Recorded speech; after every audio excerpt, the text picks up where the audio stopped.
Haleluya,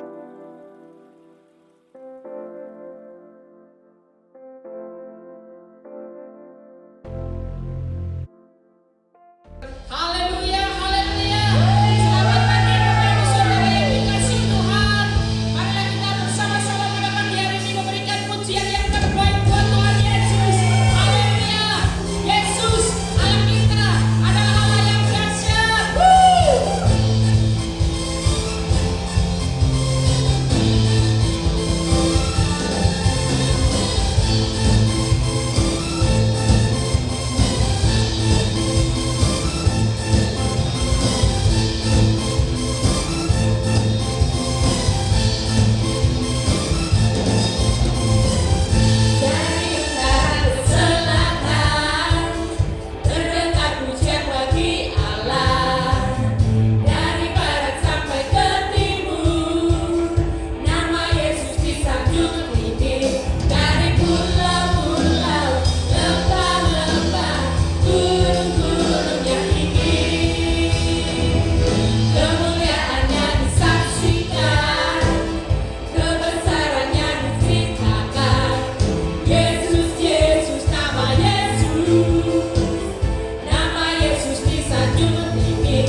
Kita akan sama-sama masih dalam menyembah Tuhan.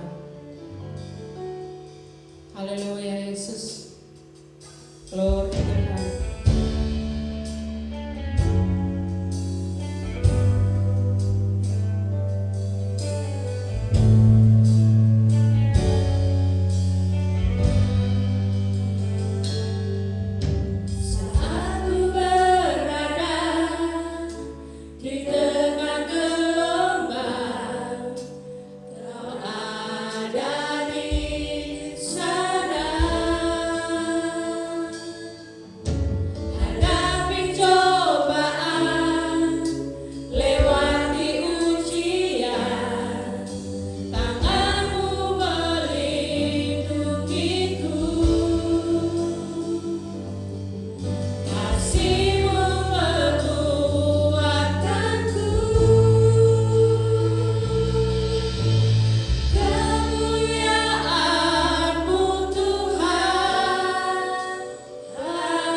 rasakan Engkau selalu ada di tengah-tengah setiap kami. Engkau ada menyertai kami. Tangan-Mu yang kuat menopang kami. Kasih-Mu Tuhan itu menguatkan kami.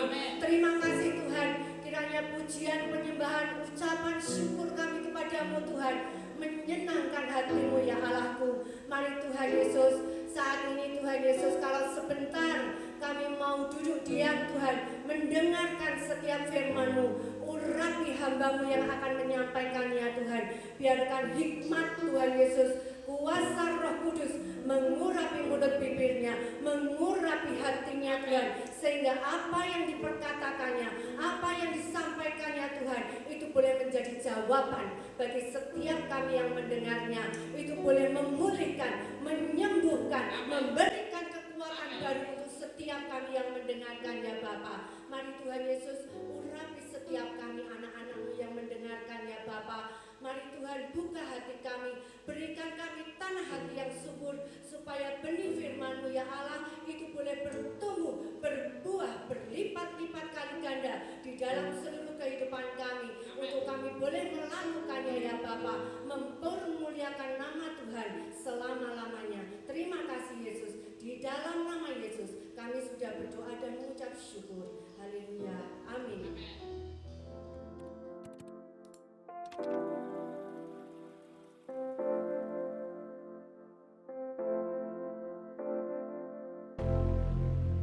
Salah satu hal yang banyak dilakukan orang di masa wabah ini adalah berjemur di bawah sinar matahari. Orang yang sebelumnya jarang menjemur diri, sekarang menjadi rajin untuk melakukannya. Memang beberapa dokter menganjurkan hal tersebut, yaitu dengan keyakinan bahwa sinar matahari dapat meningkatkan daya tahan atau imunitas tubuh kita, termasuk imunitas terhadap virus.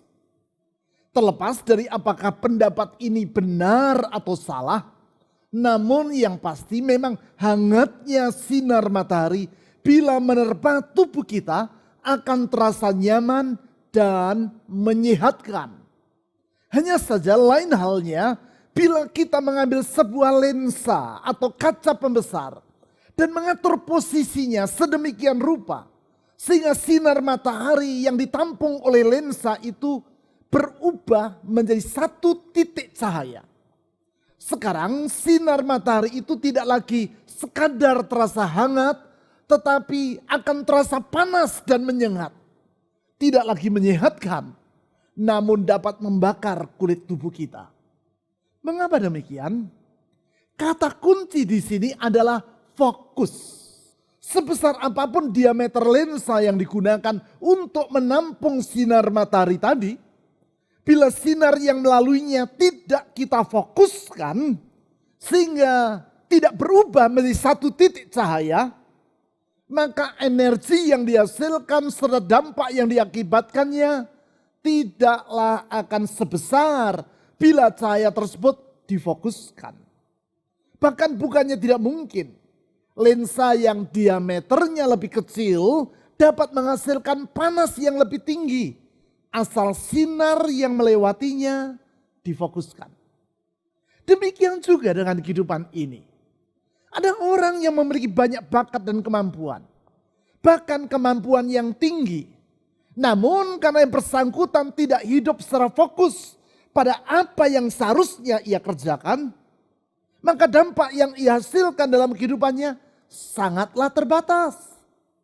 Sedangkan tidak jarang orang yang sebenarnya bakatnya tidak sebanyak dan sehebat orang yang pertama tadi.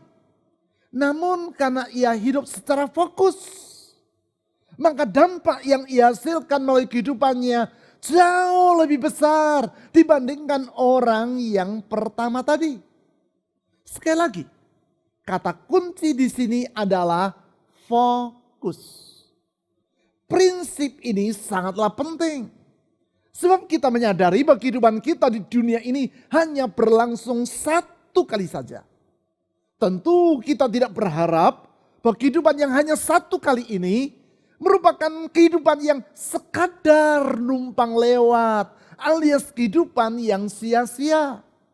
Kita tentu sangat mengharapkan bahwa kehidupan yang kita jalani merupakan kehidupan yang membawa dampak yang membekas. Dampak yang membekas secara positif dalam kehidupan dari orang-orang di sekitar kita. Membekas secara positif dalam kehidupan rekan-rekan dan kenalan kita.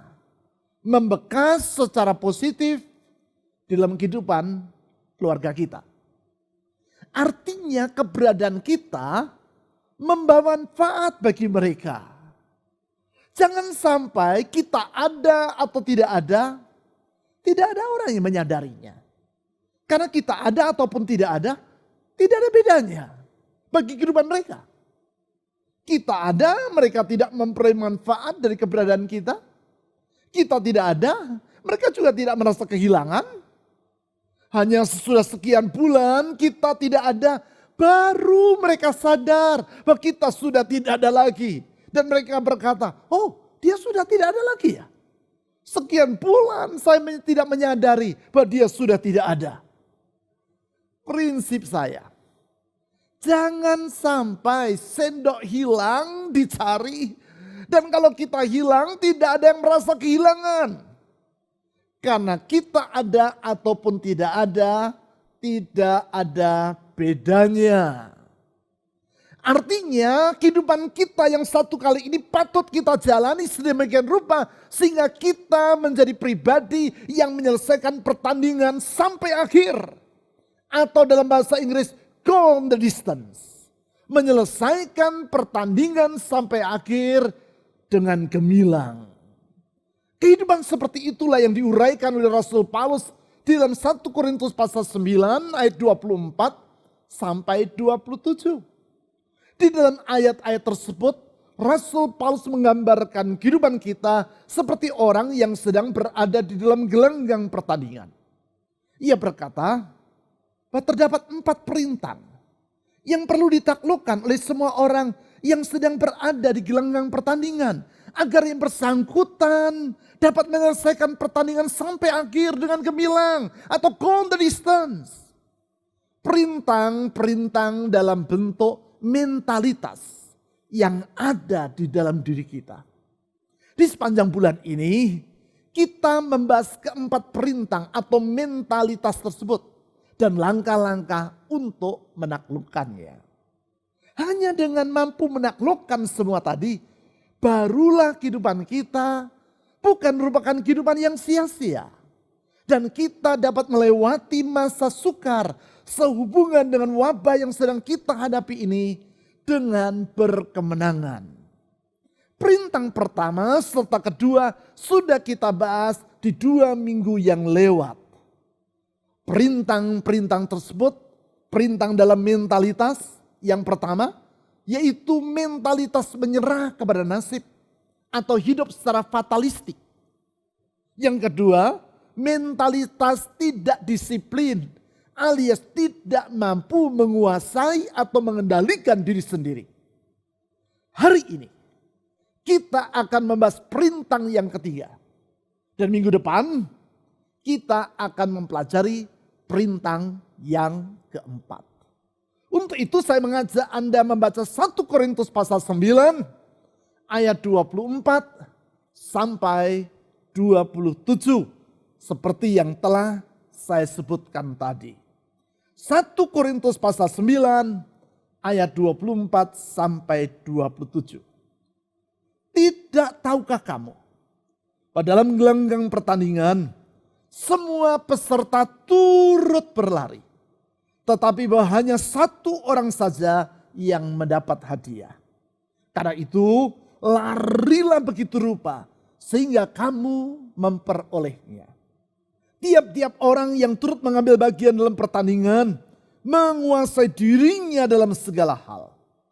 Mereka berbuat demikian untuk memperoleh suatu mahkota yang fana.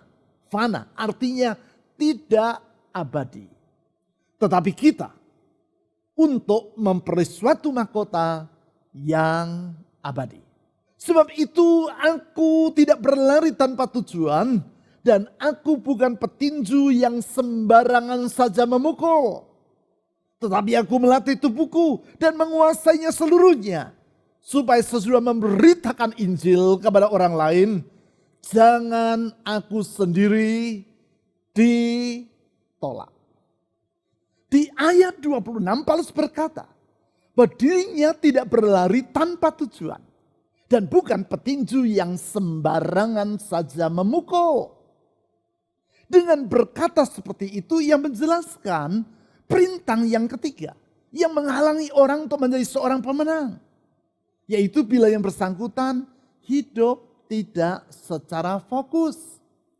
Sebab secepat apapun seorang atlet berlari dalam perlombaan, atau sekuat apapun seorang petinju memukul dalam pertandingan, kalau yang bersangkutan tidak fokus pada sasaran, maka ia tidak akan pernah menjadi seorang pemenang.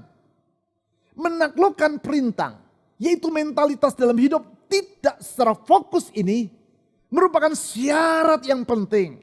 Apabila kita ingin hari-hari yang kita lalui bukan merupakan hari-hari atau waktu yang sia-sia. Apakah makna dari hidup secara fokus?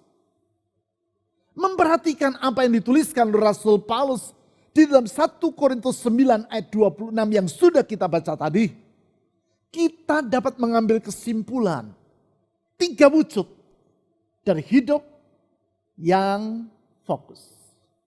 Yang pertama, hidup secara fokus adalah menjalani hidup tidak secara asal-asalan.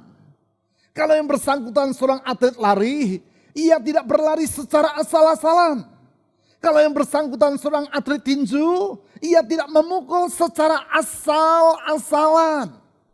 Hal tersebut dapat kita lihat dengan jelas di dalam 1 Korintus pasal 9 ayat 26 tadi. Dikatakan demikian. Sebab itu aku tidak berlari tanpa tujuan. Dan aku bukan petinju yang sembarangan saja memukul.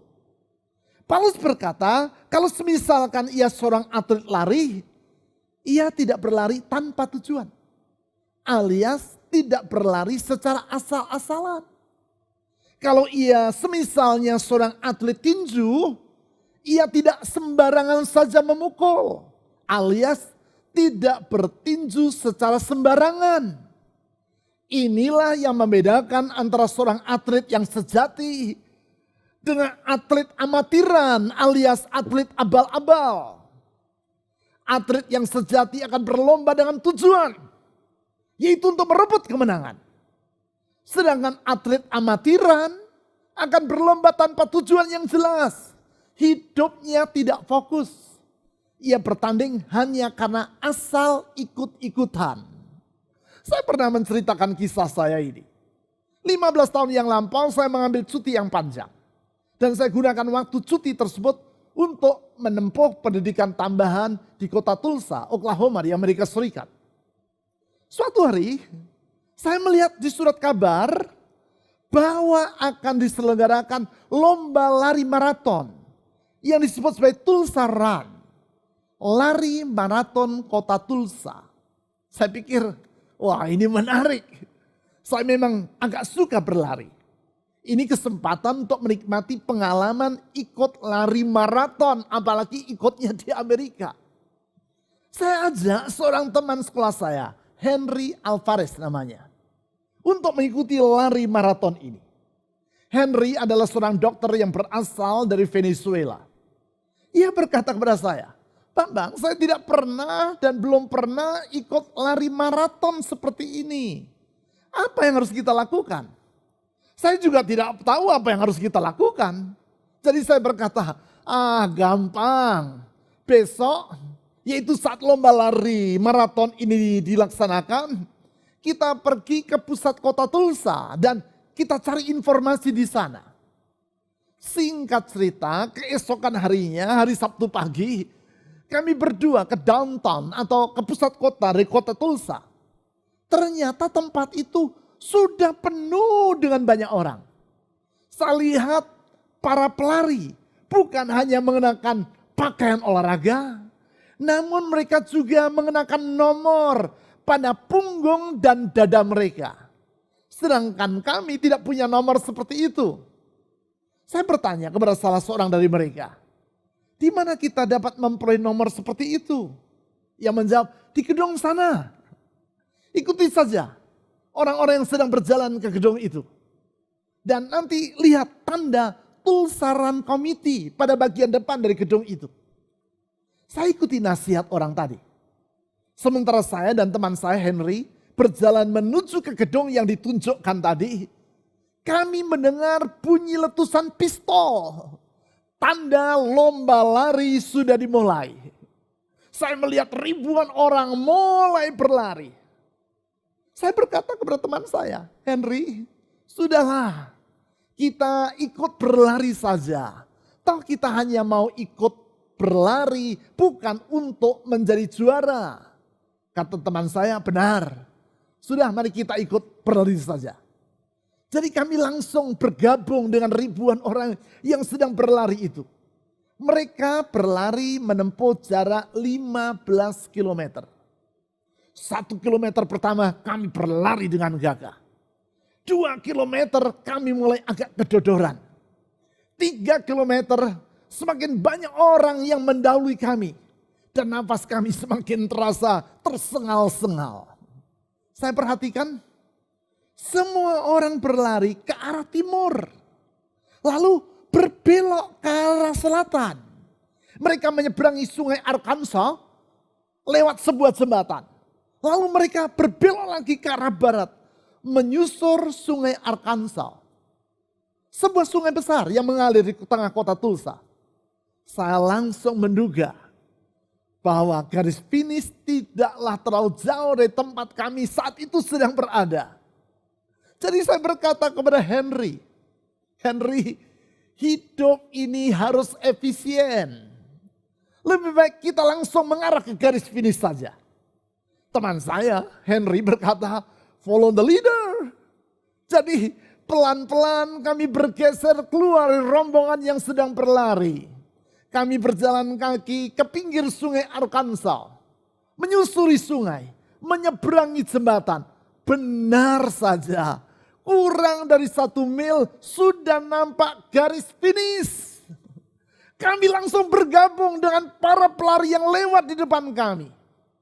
Para pelari yang berada di barisan depan. Mungkin kami termasuk 200 pelari pertama yang memasuki garis finish. Orang bertepuk tangan mengeluh-elukan para pelari papan atas yang memasuki garis finish lebih awal daripada ribuan pelari lainnya itu. Herannya setiap pelari ketika memasuki garis finish, nama dan nomor dada mereka disebut oleh announcer. Welcome runner number 60, Mr. Josh Jeffrey. Welcome runner number 70, Miss Julia Roberts. Sedangkan kami tidak disebut namanya, tidak disebut nomornya. Karena memang kami tidak punya nomor, apalagi tidak terdaftar.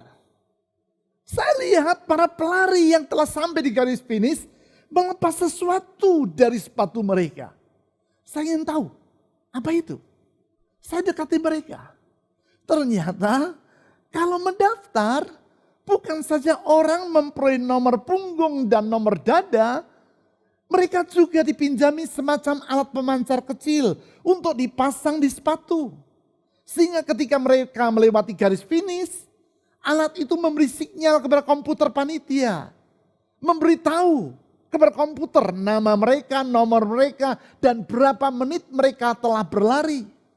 Kami tidak punya alat seperti itu. Dan baru tahu kalau ada alat seperti itu. Pantasan saja nama kami dan nomor kami tidak disebut oleh panitia. Kami melihat para wartawan mulai mengerumuni dan mewawancarai para pelari yang mencapai garis finish di rombongan awal. Saya ajak Henry untuk minggir menjauh. Takut kalau ada wartawan yang mewawancarai kami. Ya, itulah nasib pelari abal-abal alias pelari amatiran. Memang berbeda antara atlet amatiran dengan atlet sejati. Atlet amatiran berlari asal berlari. Atlet sejati berlari dengan tujuan yang jelas. Mereka berlari dengan fokus, yaitu untuk menjadi juara dan merebut hadiah. Begitu juga kalau kita ingin kehidupan kita yang satu kali ini bukan merupakan hidup yang abal-abal, bukan hidup yang sia-sia, namun kehidupan yang benar-benar bermakna. Kita tidak boleh hidup secara asal-asalan. Kita harus hidup dengan sasaran yang jelas, serta mengisi waktu dengan hal-hal yang berguna. Sekarang makna dan wujud yang kedua dari hidup yang fokus adalah hidup mengesampingkan pengganggu konsentrasi.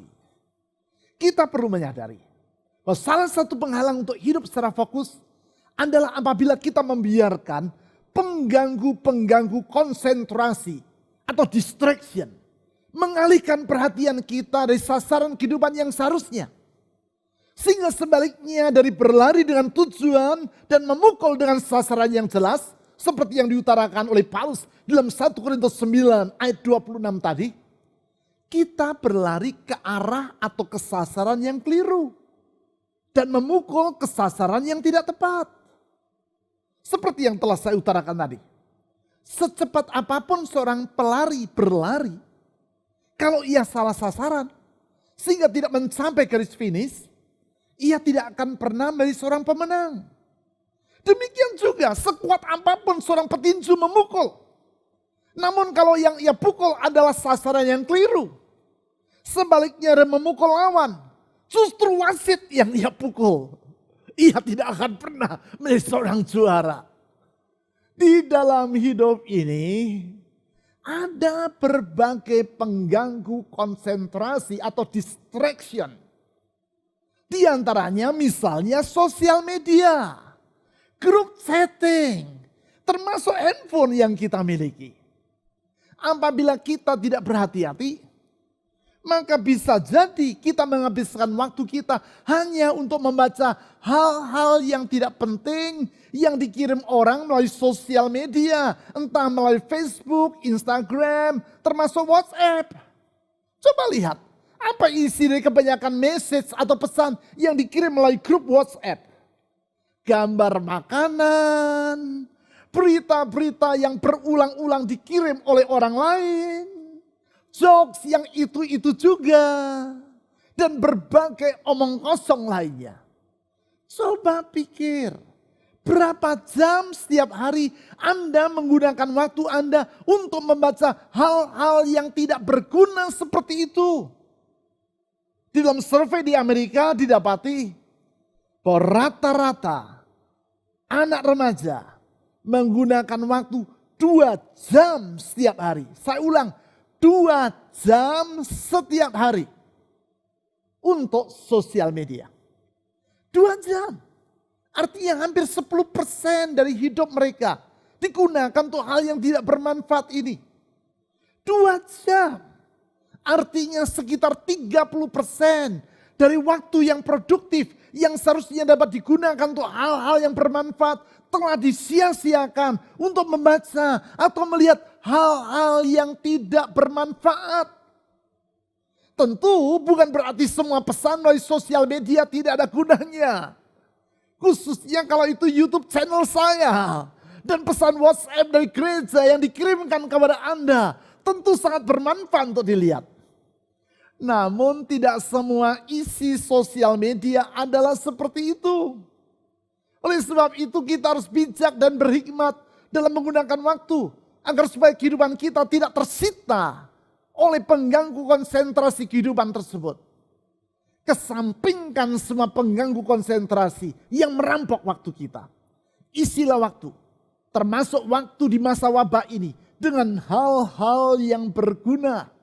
Maka kita tidak akan melewati masa wabah ini dalam kesia-siaan. Namun kita akan menyelesaikan masa ini sampai akhir dengan gemilang. Go the distance.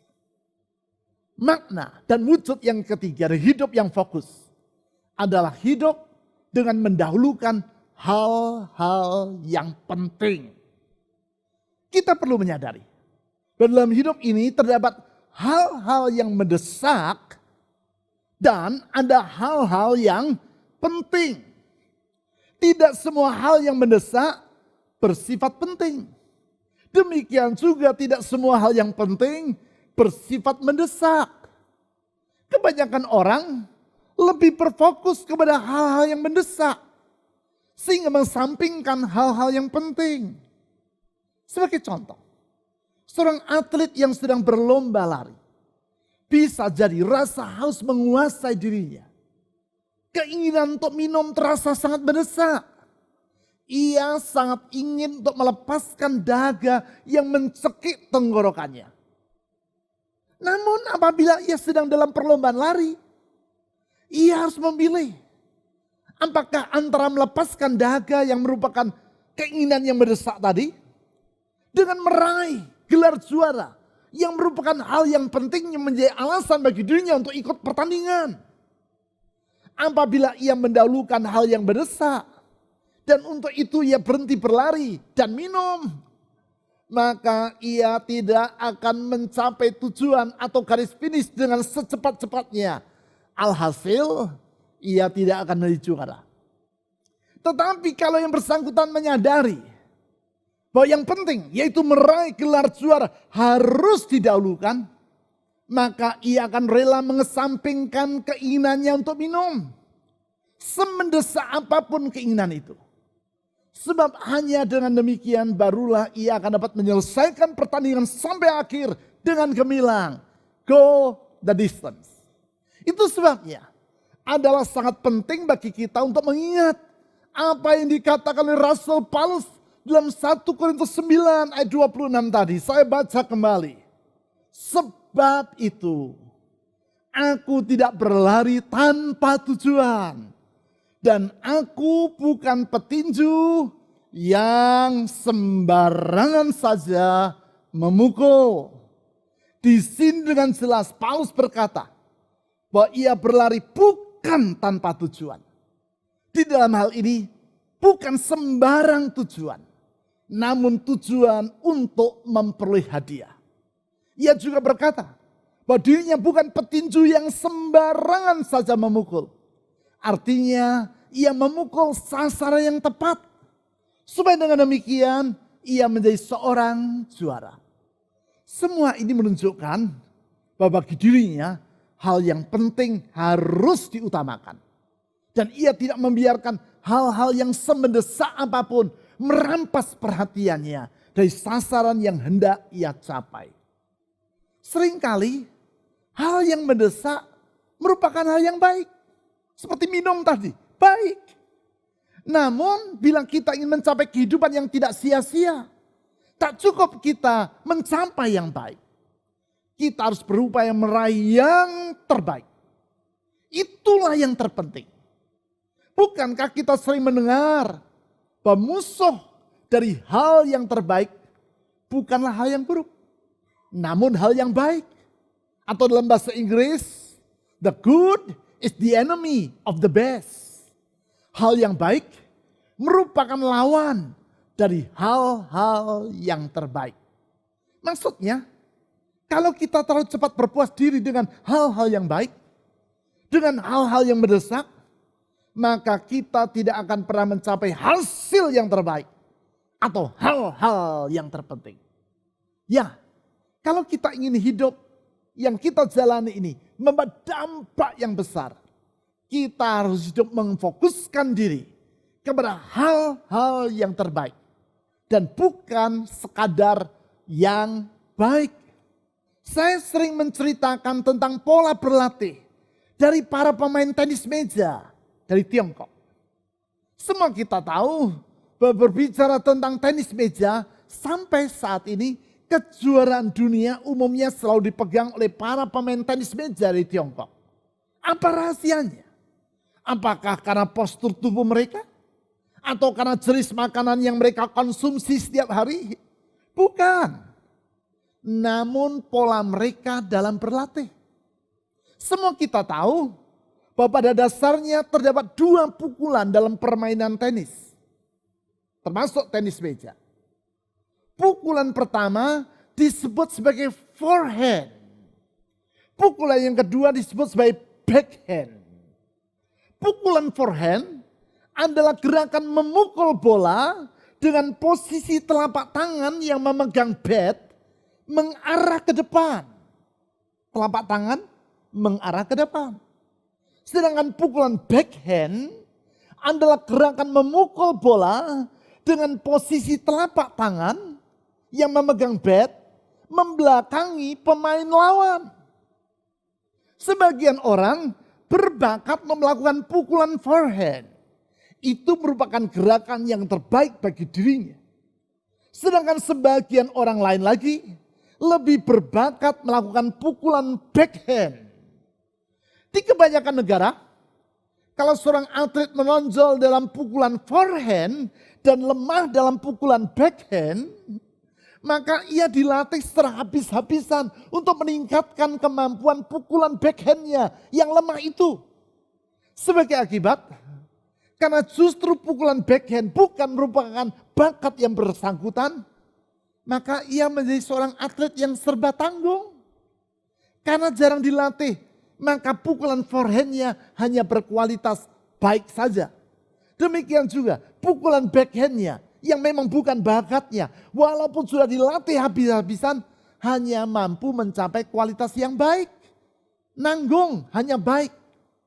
Tetapi tidak demikian halnya dengan para atlet tenis meja di Tiongkok. Kalau ia seorang yang misalnya berbakat melakukan pukulan forehand, maka pukulan forehandnya akan dilatih habis-habisan. Sedangkan pukulan backhandnya dilatih secara secukupnya. Sehingga dengan demikian ia memiliki kualitas pukulan forehand yang terbaik. Alias ia menjadi seorang atlet yang tidak tanggung-tanggung. Dan dengan demikian ia menjadi seorang juara. Singkat kata, hidup yang fokus adalah hidup dengan mendahulukan hal-hal yang penting. Itulah hidup yang mendahulukan hal-hal yang memang yang terbaik dalam diri kita. Itulah hidup yang tidak memprioritaskan hal-hal yang mendesak lebih daripada yang penting. Sekali lagi, hidup di dunia ini hanya satu kali. Oleh karena itu, kita tidak boleh menyia-nyiakan kesempatan yang hanya satu kali ini. Kalaupun kesempatan tersebut diwarnai dengan kesukaran seperti wabah yang sedang kita hadapi pada saat ini. Janganlah wabah yang kita alami mengaburkan fokus dari kehidupan kita. Sama seperti seorang atlet yang sedang bertanding. Walaupun ia dikelilingi oleh para supporter lawan yang berupaya mengalihkan perhatiannya. Mengeluarkan kata olok-olok untuk melemahkan semangatnya. Sang atlet tidak boleh membiarkan perhatiannya teralihkan. Ia harus terus berjuang untuk mendahulukan hal-hal yang penting dan mengesampingkan pengganggu konsentrasi. Bagi diri kita, tidak ada yang lebih penting melebihi hidup memenuhi rencana Tuhan bagi diri kita. Kita sadar dan kita yakin bahwa keberadaan kita di dunia ini tidaklah terjadi secara kebetulan. Tuhan memiliki maksud di balik kehadiran kita di dunia ini. Sering saya katakan, Tuhan tidak pernah iseng. Apapun yang ia lakukan selalu ada tujuannya. Ia menghadirkan kita di dunia bukan karena iseng. Ia memiliki tujuan yang mulia bagi kehidupan kita. Tujuan yang mulia. Sebagaimana yang nampak melalui kerelaan Tuhan Yesus. Untuk mengorbankan dirinya bagi kita. Yaitu dengan datang ke dunia bersama dengan manusia. Merelakan dirinya mengalami penderitaan sampai mati di kayu salib. Supaya dengan demikian, Tuhan Yesus menebus kehidupan kita di kesia-siaan. Dan menganugerahkan kepada kita kehidupan yang baru, yang penuh dengan makna. Tuhan Yesus menghapuskan masa lalu kita yang kelam. Dan membentangkan masa depan yang baru, yang gemilang. Tuhan Yesus tidak membiarkan kita berjalan seorang diri. Namun menyertai kita dan menuntun kita sampai pada akhirnya. Sehingga dengan demikian kita dapat mencapai garis akhir dalam kemenangan. Atau go the distance. Mari kita berdoa. Tuhan Yesus, Engkau telah menyelesaikan masa lampau kami. Engkau telah membereskan masa lalu kami. Dan Engkau membentangkan hari depan yang baru bagi kami. Ajar kami untuk memfokuskan diri kepada rancangan-Mu yang mulia itu. Sehingga kehidupan kami yang satu kali dunia ini bukan merupakan kehidupan yang sia-sia. Tapi kami hidup dengan fokus melihat kepada rancangan Tuhan yang indah itu. Dan mengisi kehidupan kami hari demi hari. Waktu-waktu yang kami lalui. Dengan hal-hal yang bermanfaat. Bukan hal-hal yang tiada gunanya. Dengan demikian hidup yang kami lewati dunia satu kali ini. Menjadi hidup yang penuh dengan makna. Bahkan waktu sukar yang kami lewati akan kami lewati dalam kemenangan sampai akhir. Go the distance. Karena pertolongan dan penyertaan-Mu. Saya berdoa saat ini untuk semua orang yang sedang mengikuti pemberitaan firman Tuhan ini. Dimanapun mereka berada dan apapun yang berpergumulan hidup mereka. Kuasa, kasih, kesetiaan, hikmat-Mu lebih besar dari semua itu. Kalau Engkau menyertai dan menuntun kami akan sampai kepada garis akhir dalam hidup dalam kemenangan. Oleh itu sebabnya Tuhan, doa permohonan saya, sertai dan tuntun anak-anak-Mu. Karena kalau Engkau menyertai kami, apapun kesulitan yang kami alami, kesulitan rumah tangga, pekerjaan, keuangan, karier, usaha, studi, kesehatan, Tuhan sanggup membereskannya. Saya berdoa ulurkan tangan mujizat-Mu. Ulurkan tangan berkat-Mu, ulurkan tangan pertolongan-Mu. Dan di dalam nama-Mu yang penuh dengan kuasa, nama Tuhan Yesus Kristus, saya memohon Tuhan Yesus, tunjukkan kuasa mujizat-Mu itu. Dan kepada-Mu kami menyerahkan masa depan ini. Di dalam nama di atas segala nama, nama yang indah manis, nama yang menyelamatkan, nama Yesus Kristus, Tuhan. Amin.